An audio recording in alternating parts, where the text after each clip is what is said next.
So what I wanted to speak about today relates to Tisha B'Av, and it relates to some messages that we can take personally from the fast day, from what got us into Galut, what got us into exile, and what Be'ezrat Hashem can get us out. I had the opportunity a few weeks ago to be in a city in Europe. And I'm not going to name the city because I don't want, for Lashon Hara, I don't want to say the name of the city. But this city in Europe had a Jewish community for centuries. It's one of the unique, rare Jewish communities, places that have had a consistent Jewish community for centuries. And I was in this city with a group of Emet students, and a person was taking us on a tour of the city. And in the middle of the tour, they were showing us a beautiful synagogue. And then they showed us another synagogue. And they told us that after the Spanish Inquisition in 1492, Jews from Spain came to this city. And unfortunately, there were many Jews of high political levels in this city who were not comfortable with these other Jews coming to them. And they went to the government of this city, of this country, and they said, how much do we need to pay you to not accept these Jews? And thank God, the government of this country turned to these Jews and said, you want to pay that your brothers shouldn't be able to come here? You will pay and they will come. And they paid and they still came. And I was sitting in a Sephardic shul that dates back almost to the time of the Inquisition, about over 400 years ago.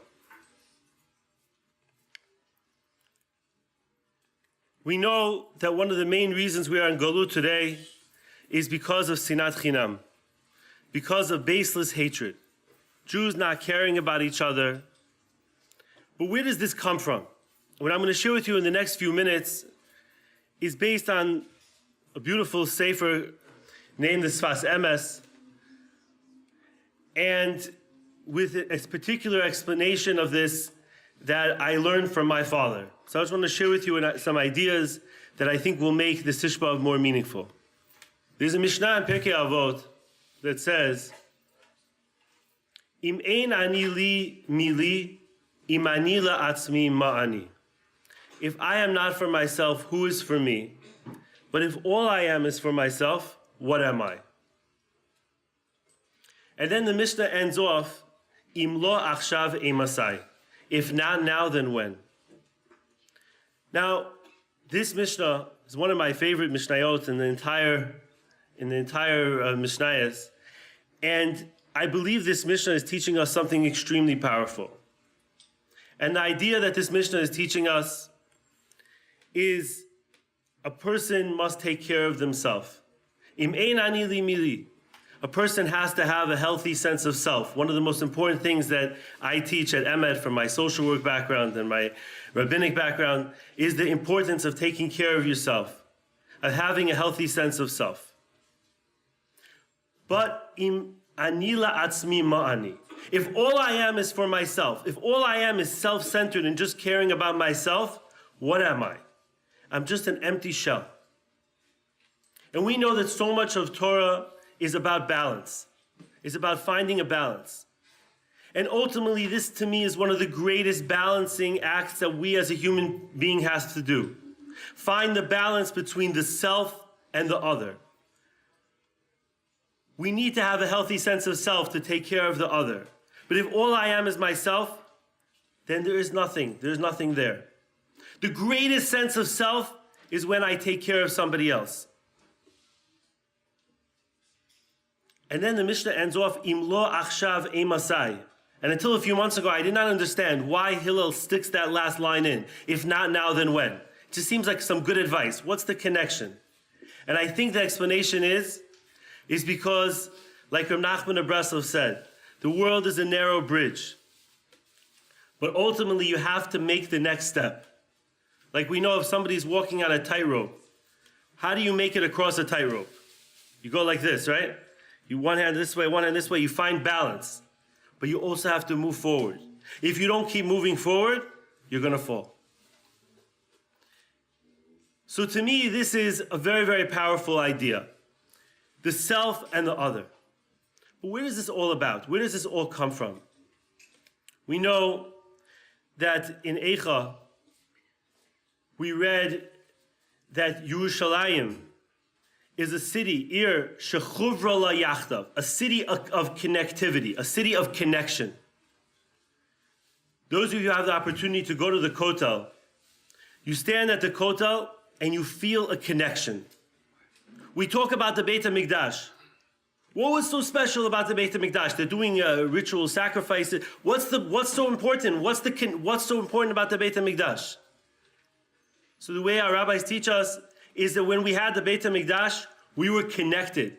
We were like a plug that's plugged into a wall. We were connected to the source. We were connected to Hashem. And when we have that connection, it's an entirely different story. People ask today, why are we mourning the loss of the Beit HaMikdash, the loss of the land of Israel, of Zion? We have Israel. We have the country of Israel. We even have the Kotel. But yet we're lacking a tremendous amount of connectivity, of connection.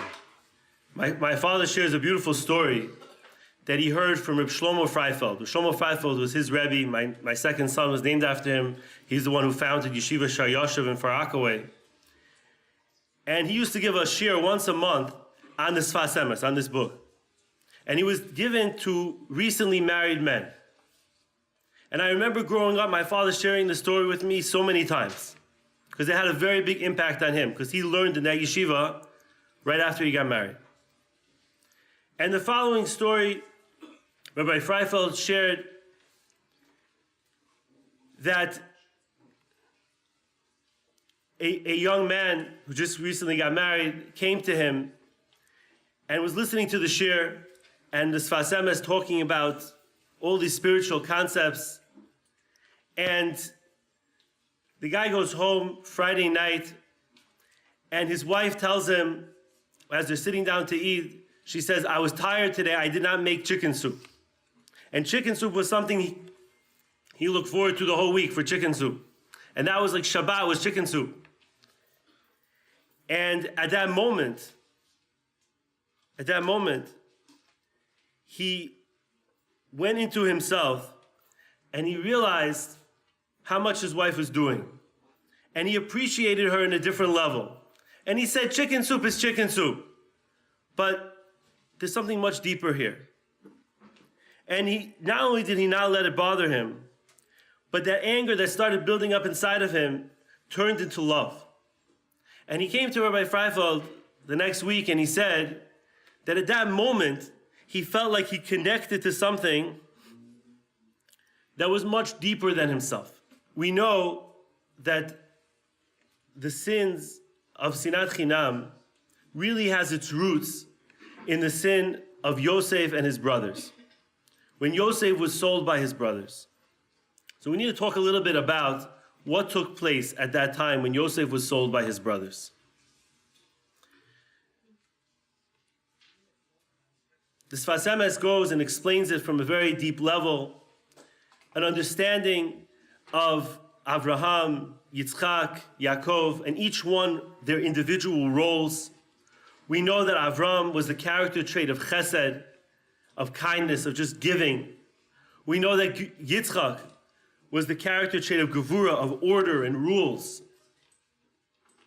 And Yaakov was the harmony between these two.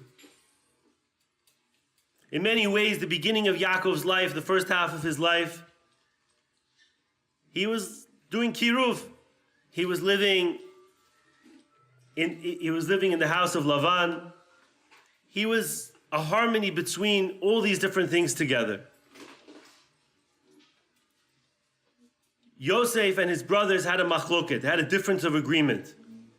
Yosef was still sort of living in the time of the Avot, his perspective, his prophecies, and the rest of the Shvatim believed that that time for prophecies is over and this is a due time now. And they had a disagreement. But ultimately that disagreement led to Yosef's brothers trying to kill him. How do brothers kill a brother? How is that possible? And what I would like to suggest, based on this idea, is that that's only possible when we don't feel connected, when we don't realize that we are all connected and that we are connected to a source, we're connected to Hashem. When we're lacking that connectivity, when we're lacking that connection, then what happens? We focus on the differences. And we become very restricted, like Esav. We become very, very restrictive. When a person lives with this kind of restriction, anyone who's not like me, anyone who's different from me, I look at as something else. And I cannot feel connected, I cannot feel one with each other. Rabbi Freifeld pointed out that if we want to end Sinat Chinam, how do we end Sinat Chinam? What's the tikkun for Sinat Chinam? What's the fix for Sinat Chinam? So we know the answer is Ahavat Chinam. But in essence, what's the greatest Ahavat Chinam? When I am willing to give up myself for you. When I am willing to literally put myself on the line and give up myself because that's how much I value you. Now, ironically, like I said before, that's only possible when it starts off when you have a healthy sense of self. And then you can let go of yourself. But ultimately, when your person is able to be Moser Nefesh and give themselves up for another person, that's the ultimate tikkun for Sinat Chinam. And we know what happened. Yehuda came. Before Yosef revealed his identity, Yehuda came and said, I'm willing to give up myself for my brother, for Binyamin. I'll die for him. And that was the beginning of the tikkun for the Mechirat Yosef, for the selling of Yosef. Because if I am willing to give up myself for you, then I am tapped into and connected to what makes us all connected and makes us all one. When Klal Yisrael realizes Kol Yisrael Arivim Zelazeh, we're all responsible one for another. The word Arev, what does the word Arev mean? In Hebrew, if you need a cosigner on a loan, you ask for Arev. We are all cosigners. We are all cosigners for each other. We're all connected and responsible one for another. Unfortunately, we live in a world where we focus very, very much on the differences. And the way I would like to explain this is that the reason why, like think about Sinat Chinam. Is Sinat Chinam the cause or the effect of the Galut? In essence, if you think about it, Sinat Chinam is the effect. Because of the fact that we felt so disconnected, we looked at each other as separate beings, as separate people. We looked critically and negatively at each other. This was, in essence, a symptom of the problem that caused the Galut. How can we in our life fix this problem? It seems like such a big problem. How do we fix this problem? And the reality is, we know Chazal teach us, our rabbis teach us, and this goes back to the Gemara 400 years after the Churban. The Gemara asked the famous question. The Gemara says, why are we in Galut longer for the sin of Sinat Chinam, which doesn't seem to be as big as the sin of adultery, idol worship, murder of the first Beis HaMikdash. And 400 years after the destruction of the second Beit HaMikdash, the Gemara answers, you're right. It's not as bad. But they knew they were doing something wrong, and we don't know we're doing anything wrong. And unfortunately, we can still say this today. And the question of the Gemara almost 2,000 years later is even a stronger question. How are we still in exile today?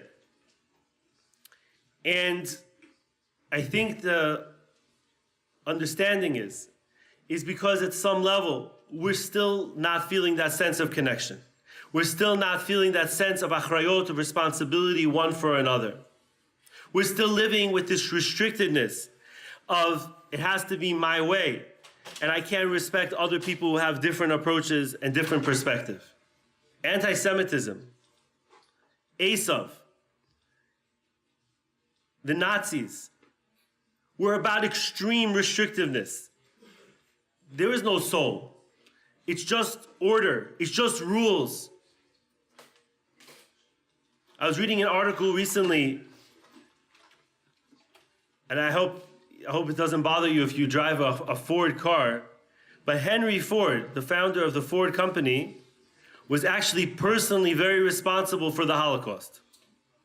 Do you know that? Henry Ford,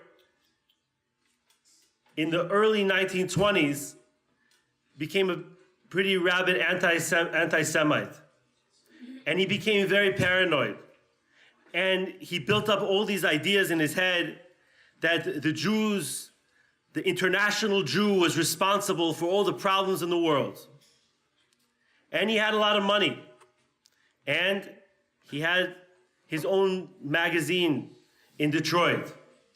I believe it was called the Detroit Independent. That was his magazine, not so independent. And he fed stories to this magazine. And somebody brought him a copy of a book called The Elders of Zion.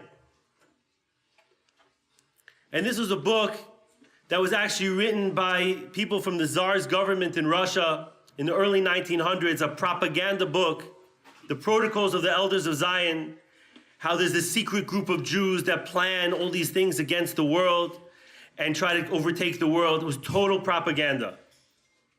But this man, who was supposed to be an intelligent man, the head of the Ford company, who created the first real production plant, somebody brings him this book, and because of his anti-Semitism, he didn't even question if this is a true book or not a true book, if there's any truth to this at all. He bought it hook, line, and sinker, and he took this book and he translated it into 16 languages, and it was distributed all around Europe. And the Nazis, a lot of their initial ideas and excitement to destroy the Jews the way they tried to destroy us began with this book. And then as the article goes, Henry Ford realized this book was a fake, and he apologized. But it didn't do much, because the book was already translated into 16 languages. Now, I'm not standing here today to bash Henry Ford. We could do that a different day. But the point is, in this extreme sense, this man's restrictiveness, for whatever reason he became that way, ended up being partial cause to the slaughter of millions of Jews. We all need to look into ourselves and ask ourselves the question, where are we restrictive and where are we open? What areas of our life can we be more connected? In what areas of our life can we care more about another? You know, the next speaker who's going to speak now is Rabbi Ben Zion Klatzko. And if I think of a Jew who cares more about other Jews that he never met before, I don't know if there's a Jew more than Rabbi Klatzko who fits that description. A Shabbos table that's 24 feet long, that splits up into 4 tables, and however many guests he has at his Shabbos table, through his Shabbat.com, he's hosting thousands of others all around the world. I had the opportunity recently to meet with a philanthropist, a wealthy Jewish person. And this person, in my opinion, together with a few others, are probably the greatest people in the world in their sense of connectivity, of seeing all Jews as part of one, and caring about all Jews the same way he cares about his next door neighbor.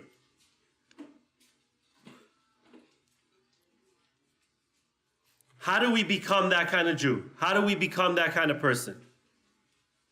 And what I would suggest is, and I think this is Rabbi Freifeld's perspective, is try to look at every person as if they're your brother. If there's Jews that dress different than you, that live in Borough Park, or Jews that dress different than you that live in the Five Towns, or Jews that dress different than you that live in Mexico or Israel, whoever it is around the world, try to think about, that's my brother. I have a brother who wears a kippah sruga. I do. I have a brother with a shtreimel. I have a brother maybe who's not religious. Each person should think, that's my brother. And if that's my brother, then I treat them differently than I would treat somebody who I just want to say, oh, that's not my type. They're different from me.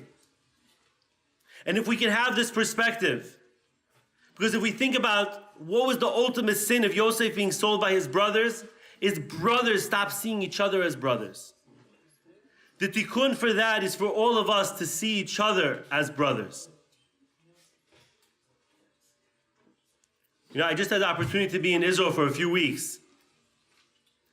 And when you see Israelis protecting each other, a person who stands guard at the front of a mall, and he could be Chiloni, Haredi, who knows what he is, but he's there to protect everyone that's from inside, or someone protecting a yishuv. That, if you think about it, is really the ultimate Avat Yisrael, the ultimate love for every Jew. And somebody who prays for every Jew. I'm not going to go into the story in depth, but there was a fascinating story where there was a soldier who was captured in East Jerusalem, Nachshon Waxman, and the entire Jewish community came to pray for this one person. It made such a big impact, it made it to the front page of the New York Times. And according to many spiritual people, we got as close to the Mashiach coming at that point that we ever got to in our recent times. Let's care about each other. Let's connect to each other. Let's realize that this connection comes when we appreciate how special we are. The Torah tells us, "Ve'ahavta l'reacha kamocha." Love your neighbor like you love yourself. Appreciate how special you are. And then it's easy to appreciate others. Care about each other. Feel that sense of connection. And Bezrat Hashem will be able to get the Beit HaMikdash back very speedily in our days. Thank you.